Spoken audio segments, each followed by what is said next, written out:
yang menarik nih kalau kita bicara tagar-tagar yang sempat bikin heboh dari Indonesia. Tapi kita langsung fight back begitu ya dengan Buy Indonesia. Nah kalau bicara mengenai kondisi ekonomi yang mungkin bisa direview dari Indef saat ini seperti apa sih? Karena kita tahu juga kan investor sudah mulai melirik Indonesia lagi. Beragam upaya sudah dilakukan dari sisi fiskal, moneter. Kita udah menaikkan suku bunga acuan, SBI juga naik, yield dari surat utang kita juga ini menarik begitu. Nah, Anda melihat bagaimana? Karena pasar modal kita juga lagi rebound saat ini.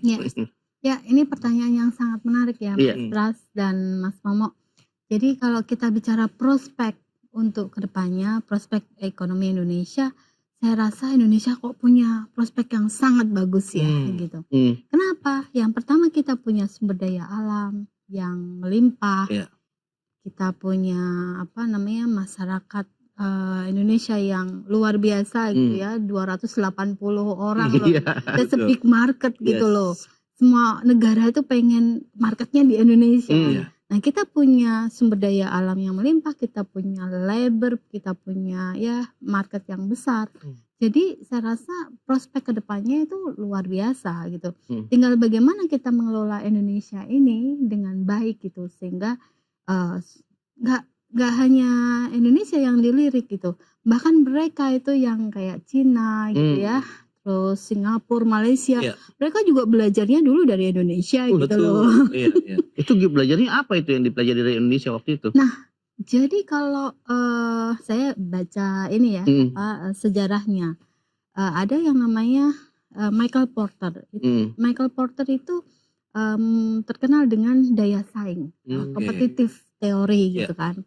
Nah, saya mengikuti ya kursus Michael Porter, dan di situ ada salah satu klaster yang dibahas, kan ada banyak klaster yang dibahas. Nah, salah satunya adalah klaster Singapura. Nah, bagaimana dia bercerita, bagaimana Lee Kuan Yew itu menangis pada awal-awal berdirinya Singapura pisah dari Malaysia.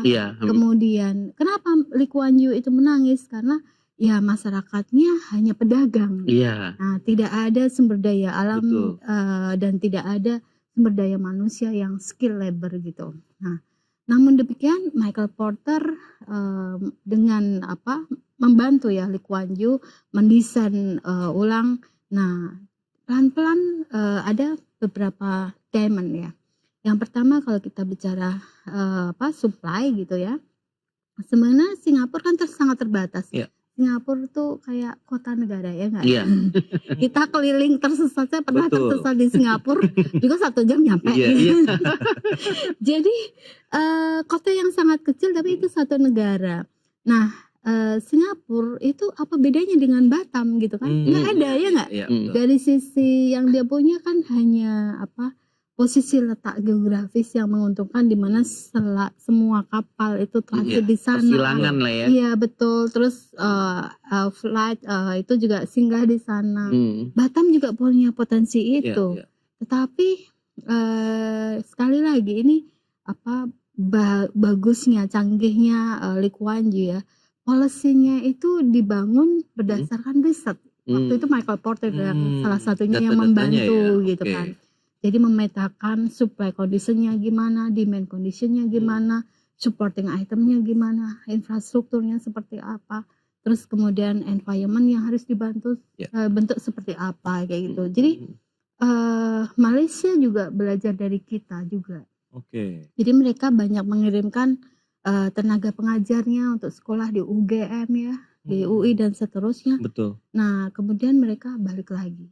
Bahkan Cina itu ketika mereka membangun Shenzhen ya, Guangzhou Special Economic Zone yang terbesar salah satu yang terbesar di Cina, itu belajar dari Batam dari tahun 78. Saya tahu itu karena ketika saya mempunyai riset ya tentang comparative studies Special Economic Zone antara Malaysia, Singapura, Cina, kemudian Thailand dan Indonesia. Saya berangkat ke Cina, saya berdialog dengan policy maker di Cina. Terus satu kalimat yang pertama yang dia sampaikan ke saya, kamu ngapain jauh-jauh ke sini? Kami dulu belajar dari Batam. Oh my God.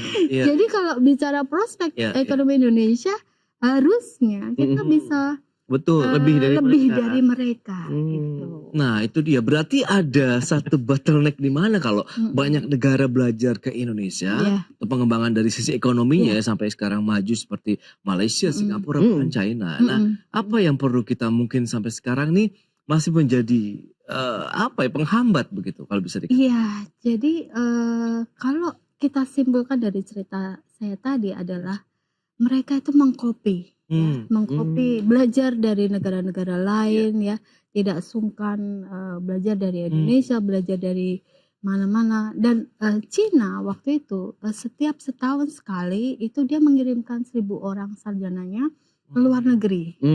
Jadi pemerintah Cina waktu itu menawarkan paket bundling. Bundling tidak hanya di restoran, dan di supermarket ya. Bahkan labornya juga bundling. Bundlingnya begini. Saya kirimkan sarjana loh ke luar negeri untuk study ya. Mereka dapat tuition fee waiver ya. Jadi mereka nggak usah bayar tuition fee, tetapi mereka ketika para investor dari negara-negara itu kalau mau invest di Cina itu mereka dapat karpet merah, dapat insentif tax allowance dan berbagai kemudahan. Nah makanya saya katakan ini bundling antara pendidikan dan investasi gitu loh. Nah ini kan cara yang jitu banget gitu loh. Betul. 2 kali sekali dayung 2.30 terlampaui. Yes. Di bahasa yang paling enak banget itu. Benar. Iya kan? Dan terbukti lagi. Iya. Dan terbukti lagi. Okay. Dan saya dapat cerita itu ketika saya di Cina, saya ngobrol sama tour guide saya. 1.000 mereka kirimkan sarjana teknik, kemudian tahun depannya 1.000 lagi dikirimkan kedokteran, 1.000 lagi kayak gitu. Dan saya teman-teman kuliah saya waktu saya S3 di Belanda kebanyakan teman-teman dari Tiongkok ya, dari Cina gitu. Teman dekat lagi ya. Kita sering masak bareng ya, ini makan bareng gitu. Nah, mereka cerita mereka cuma dapat allowance ya, living allowance dari pemerintahnya. Tetapi mereka tidak membayar tuition fee. Nah, in turn ya pemerintah Cina memberikan seperti paket investasi yang lebih mudah gitu. Betul. Jadi ketika mereka ada investor dari asing ya, dari kebanyakan Eropa gitu ya, itu untuk bangun pabrik di Cina, maka ini tenaga labornya itu sudah ready, skill, udah ready gitu loh. Dan mereka yang diberikan living allowance atau beasiswa ya oleh pemerintah Cina diminta harus balik gitu. Harus balik. Kalau enggak, kalau sempat lari dikejar. Iya, emang agak keras sih mereka.